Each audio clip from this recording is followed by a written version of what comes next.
Baik ya. Kita melanjutkan. Ini masih materi tenaga eksogen.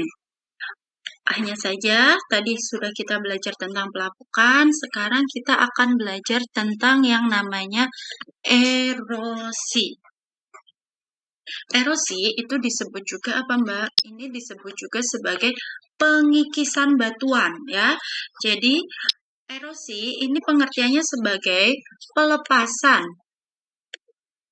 pelepasan unsur yang ada pada batuan, atau kemudian udah lepas, kemudian nanti akan dipindahkan. Jadi dapat dikatakan erosi itu pengikisan unsur yang ada pada batuan sedikit demi sedikit, lalu berpindah ke tempat yang lain. Erosi itu terbagi menjadi 4 ya, ada 4 bantuan.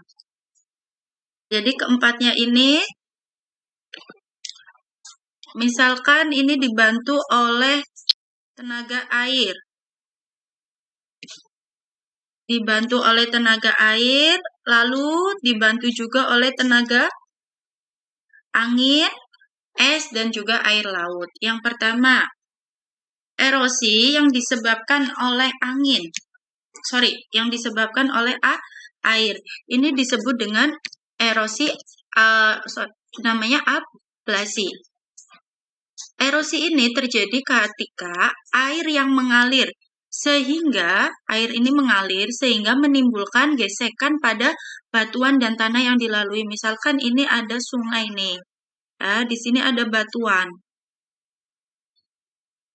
Lama-kelamaan unsur yang ada pada batuan ini itu sedikit-sedikit akan hilang, akan lepas dari itu, terus nanti akan terendapkan di tempat yang lain gitu.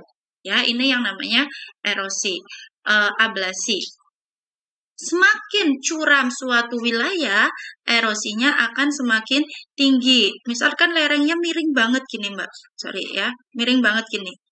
Nah, ini kan batuan ini bisa akan lebih jatuh kan, mudah akan jatuh, tergelincir ke bawah dibandingkan yang daerahnya landai. Kalau landai ini akan susah karena tidak miring kayak gitu. Ini landai ya. Erosi ini atau erosi ablasi juga terbagi lagi, ada yang namanya erosi percik. Percikan apa? Percikan. Pernah nggak kalian itu lihat, misalkan ya, ini ada sebuah rumah. Di sini ada tumbuhan. Lalu ada juga air hujan. Nah, air hujan ini kan turun. Kemudian terkena tumbuhan. Terkena tanah yang ada di sini. Lalu tanah-tanah ini tuh ikut terpercik gitu. Naik ke atas, terus kena ke tanah, ke tembok. Maksudnya ke tembok ini ya. Misalkan ini catnya warna putih, kok ada noda-noda ya, warna gelap. Nah, ini yang disebut dengan erosi percik. Ketika ada air yang mengalir dan ini ya jatuh ke sini, lalu terlontarkan lagi. Apabila di sini ada tembok rumah, maka tembok rumah ini akan kotor. Ini kan berarti batuan dan juga tanah ini terlepas kan? Awalnya misalkan segini, karena ini ada erosi ya, ada air hujan turun terus, yang merah ini akan pada keluar. Jelas ya? Yang kedua, erosi lembar. Pernah nggak kalian lihat kayak gini nih, lembaran-lembaran gini. Jadi ini sebenarnya kan tanah nih, tanah yang bergerak, ikut bergerak, tapi bentuknya lembaran. Atau mungkin pernah lihat sawah, ya, terus ketika tergenang itu ada air yang mengalir, kemudian ada tanahnya sangat tipis, ikut mengalir juga. Bisa kalian lihat, jadi ini yang namanya lembaran. Lalu juga ada erosi alur, namanya juga alur. Ini membentuk alur gini ya. Masih kecil-kecil nih alur-alurnya. Nah, masih kecil-kecil. Tapi kalau alur ini semakin lama, misalkan ini kan udah kayak seperti jalur ya, Mbak.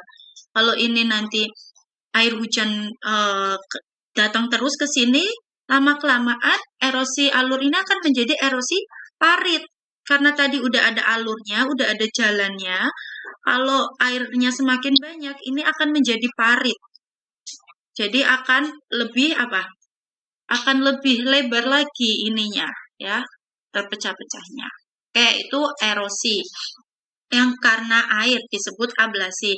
Kemudian ada juga erosi karena angin disebut dengan deflasi. Karena apa ya? Ada angin yang bergerak. Angin bergerak ini membentuk suatu gumuk pasir. Gumuk pasir ini banyak di pantai Parangtritis ya. Ini awalnya tanahnya datar. Karena ada angin, tanahnya ini pasirnya ikut keangkut sama angin, kemudian nanti terendapkan di sini. Ya, ini bentuk-bentuknya nih. Mungkin kalian sering lihat, tapi nggak paham itu namanya erosi. Ada juga erosi karena bantuan es, disebut eksarasi. Eksarasi. Biasanya daerah kutub ya. Awalnya ini misalkan ada es, di sini ada es. Karena ada erosi, lalu ini akan hilang, terkikis menjadi seperti gua seperti ini ya. Atau mungkin ini jatuh, runtuh. Lalu pada jatuh menjadi seperti ini. Ya, ini namanya eksarasi. Yang terakhir ada karena air laut. Tadi air biasa, ini air laut khusus yang ada di daerah pantai. Disebut abrasi. Ini ya, air laut ini kan datang terus nih ke daerah sini. Maka ini terkena oleh air, ini akhirnya materialnya ke bawah, ke arah pantai. Ininya menjadi terkikis gitu. Makanya kalau di pantai itu biasanya ada beberapa upaya. Di sini dikasih apa gitu ya, Mbak. Tujuannya adalah biar tidak abrasi. Nah, upaya-upaya tersebut silakan kalian cari tahu sebagai tugas 2 ya. Faktor yang menyebabkan erosi apa aja, dampaknya apa bagi kehidupan, dampak erosi, dan yang terakhir upaya untuk mengatasi abrasi. Langkah-langkah, misalkan pembangunan apa, terus dibangun, ditumbuhi pepohonan apa, kayak gitu. Silakan dijawab. Terima kasih.